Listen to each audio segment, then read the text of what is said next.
Both spacecraft accelerate, slipping free of Earth's atmosphere into orbit 100 miles above the surface.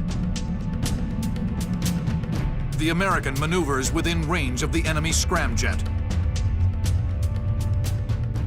Since conventional missiles are useless in the vacuum of space, the only armament the scramjets carry are beam weapons, high-energy lasers similar to those currently being researched for missile defense. The stage has been set.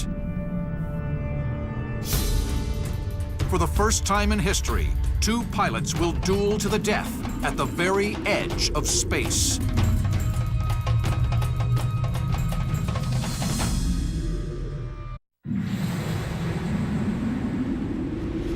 In the year 2027, two scramjets are about to square off in the first dogfight to take place outside of Earth's atmosphere.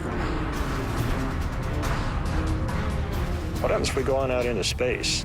Then we're into a whole new realm. What does that mean in terms of fighters? Well, if you're going to have two space planes duking it out in Earth orbit, we have to change a lot of things because physics rules out there no different than it does in the atmosphere. Tactics instinctive to pilots for nearly a century are suddenly obsolete. Orbital mechanics, not aerodynamics, govern the maneuvers. The way you can think about being in orbit is a rock on the end of a string. Because you move the rock fast enough, the string stays taut and the rock stays out there.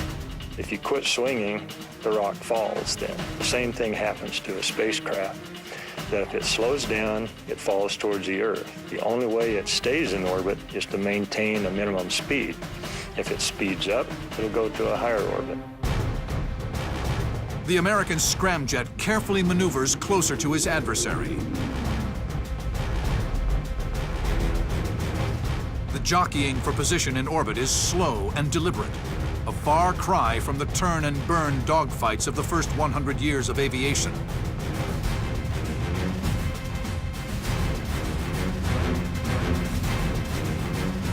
But the results will be just as lethal.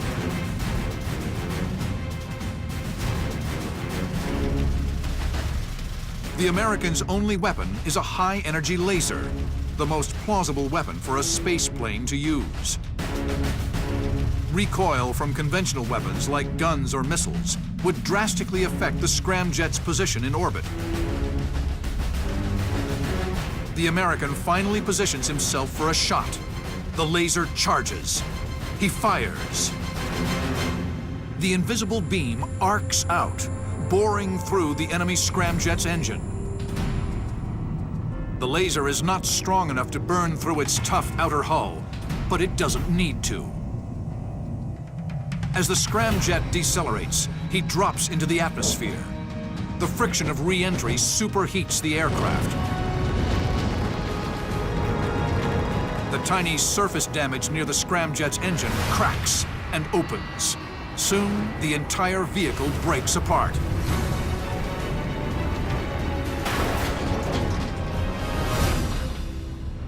For the American, victory is bittersweet.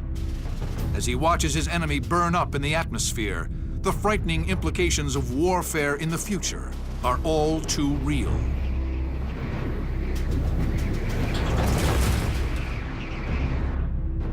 From here to the very edge of space,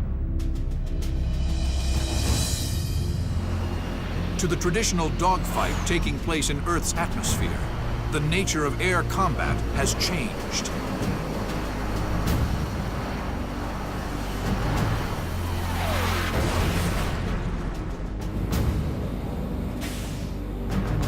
The air combat situation doesn't become less complex, it becomes more complex. Now you have more variables.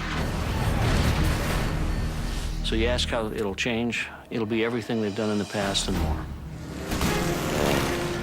The dogfight was forged above the trenches of World War I, when pilots first stepped into canvas and wire biplanes and took to the air.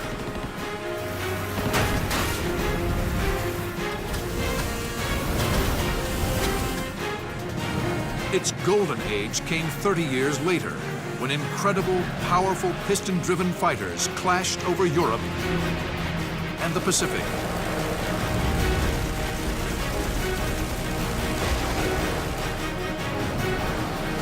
In Korea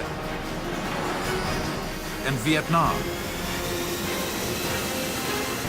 jets drove dogfighting faster and higher,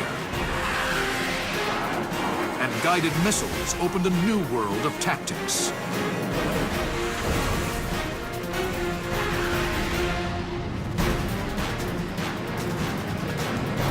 The modern age of air combat has seen astonishing leaps in technology. And there is no reason to think this progress will be slow.